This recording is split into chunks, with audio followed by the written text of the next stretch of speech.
Trust builds action. Action builds the best treatment plan for your patient. Hello, future veterinarians. If you didn't catch my last episode, my name is Caitlin and I own KidVet.com. KidVet is home to children and youth with an interest in animal careers. This podcast is designed to help you develop skill sets you need for success, especially as veterinarians. You've probably heard of debate before. Let's take a deep dive into the use and importance of debate. Debate skills are essential for future animal careers. We will see some real examples today, but even if you change your mind and choose a different career at some point, these skills today will be valuable for your tomorrow.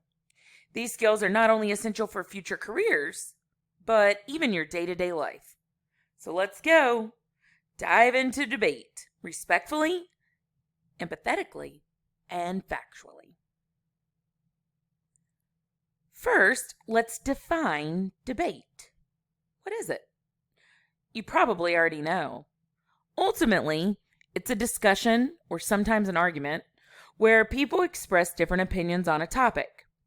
Here's the thing, though. Debates are not just an argument. More importantly, successful debates are about listening, not arguing. We will have entire lessons about listening in the future, but real listening, it can be hard. The goal shouldn't be listening to respond. The goal shouldn't be listening to hear a few words. The best veterinarians hear their clients. They make it a point to understand their clients. And when they take the time to address concerns, only then do they present their own ideas clearly and respectfully. When you hear the word debate, what comes to mind? For me, formal debates come to mind, school debate teams come to mind, and if you're with me in the United States listening to this podcast at launch, presidential debates will be on TV soon. More often, debates are a little less formal than that. Let me share with you 5 examples of debates that occur in everyday animal careers. Number 1, treatment plans. Veterinarians develop strategies for helping a pet recover from sickness and injury. We call these strategies treatment plans. These plans usually come after a diagnosis. Treatment plans could include things like cage rest, follow-up appointments, medication, surgery too. Every treatment plan is unique.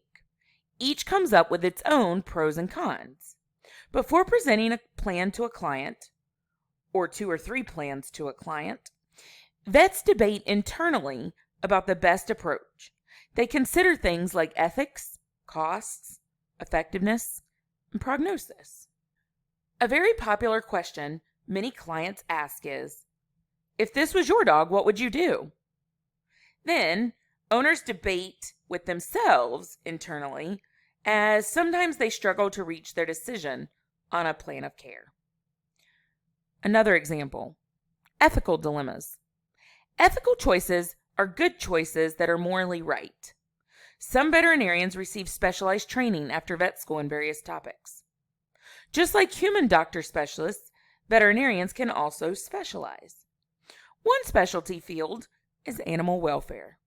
The American College of Animal Welfare encourages all veterinarians to seek board certification in welfare.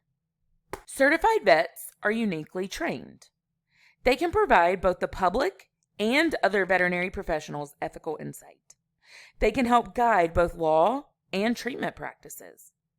Sometimes, though, 2 veterinarians disagree on their plan of care. They question one another, sometimes with a lot of passion. But this is an amazing learning opportunity for both veterinarians, and quite common. Remaining respectful and empathetic helps honor both the owner and the pet. But it can be challenging sometimes. Practicing now will help you form strong habits later. Another 3rd example. In some course groups I host, we spend time discussing preventative care. Preventative care allows for early detection of disease as well as the prevention of disease spread. My thoughts immediately run straight to a zoo when I hear preventative care. But it doesn't have to just be a zoo. As science changes and research develops, protocols change. Zoo protocols are responsible for keeping animals we love healthy and well. At times, zoos do get a bad rap, sometimes for good reason. Listening to the public's hesitations and questions gives professionals an opportunity. We can grow and learn, developing even stronger protocols. Responsible for animal health, our mission should be to have animals thriving in the homes we place them. Moving back to the ownership of traditional pets, one common concern is vaccination.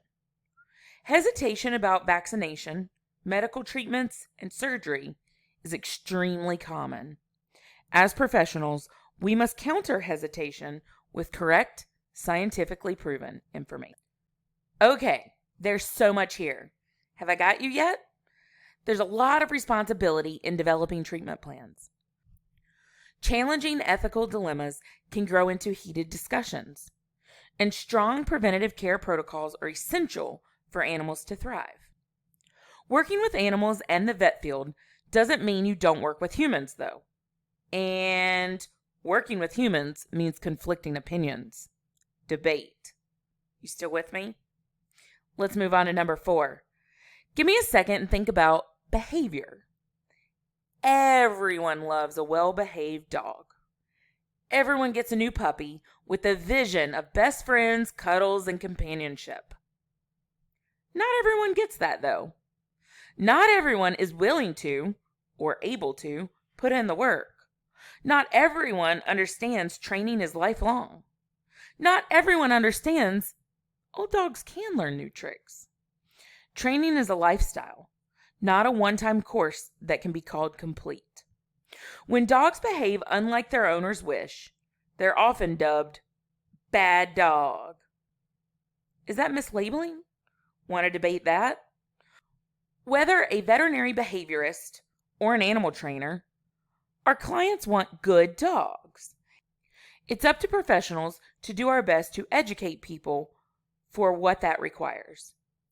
While the owner must put in the work, we can do a much better job helping our clients understand the work that goes into the good dog. Think about it. A good dog results in a much better life for both dog and owner. Finally, number 5. Regardless what kind of animal work you go into, think about your bosses. Some of you will start summer dog walk or dog sitting businesses. Some of you eventually want to own your own vet clinics. Maybe you want to own a grooming facility, own a training program. Let's shoot for the stars and say some of you may even want to own a zoo or a wildlife rehab and rescue. Some of you will never be a company owner, but you might still influence them. Decision-making is hard. Decision-making results in regular internal debate. Resource allocation presents many examples. Work hours, time off request decisions, staff pay, equipment upgrades, marketing budgets. All are important, but they can equally be frustrating when making a decision. Let's reframe our thoughts about debates. Rather than only wanting to win, what if we restructure our thoughts?